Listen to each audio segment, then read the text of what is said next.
So right now it gives me great pleasure, and I mean great pleasure because I am completely biased when it comes to our first speaker of the day, Miss Nicole Newman. And Miss Nicole Newman is someone, when you meet her, you get wrapped in her energy. It's a given. She is the founder or the creative energy behind Diverse Philly, as well as the founder of Newman Networks. Ms. Nicole Newman actually spent 15 years in corporate America working with systems and IT, and decided to go the entrepreneurial route to help other people learn how to become successful business owners. If you don't know her before this event, please take a moment to meet with her afterwards. In terms of trying to marry technology with your business goals, she is definitely a pinpoint person to go to. So please give a big, and when I say big, a big round of applause for Miss Nicole Newman.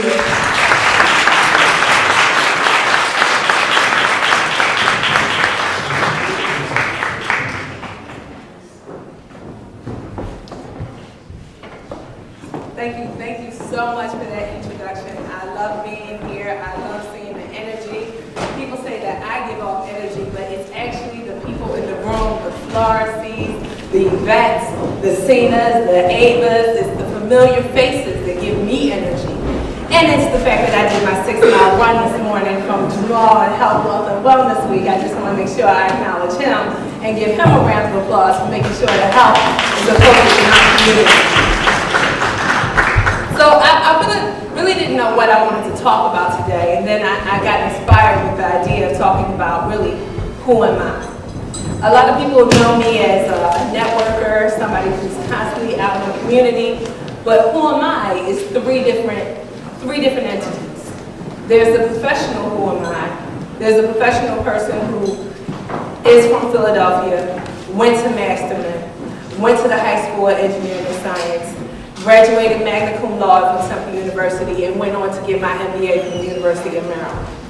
That's the professional who am I. There's the personal who am I, who was born from a single mother, who was born from a single mother, who is now a single mother trying to raise 3 children in West Philadelphia.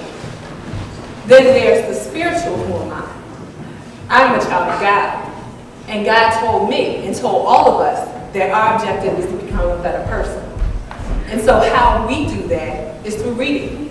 My mother, God bless her soul, read on the bus every single day. So even growing up as a child, I read on the bus every single day because my mother wouldn't talk to me. She was too busy reading her book. So as I now have children and my mom myself, we read all the time. So the book I'm currently reading now is called The Laws of Thinking by Bishop E. Bernard Jordan. Who's ever heard of this book? Anybody ever heard of this book? Well, how this book even came into my life is a story unto itself. I'm a business owner, and as a business owner, you know we do business 24 hours a day, 7 days a week. Does anybody know that? Does anybody know that Saturday is the busiest day of the week for me? Anybody else busy? So I had a client, she said she couldn't meet during the week. So we decided to meet on Sunday. It's a Sunday, you know, my kids are with me. So I took my kids to the meeting. And I really think it's very important that your children know what you do. When my children, who will become teenagers one day want allowance money, I want them to know where that money comes from.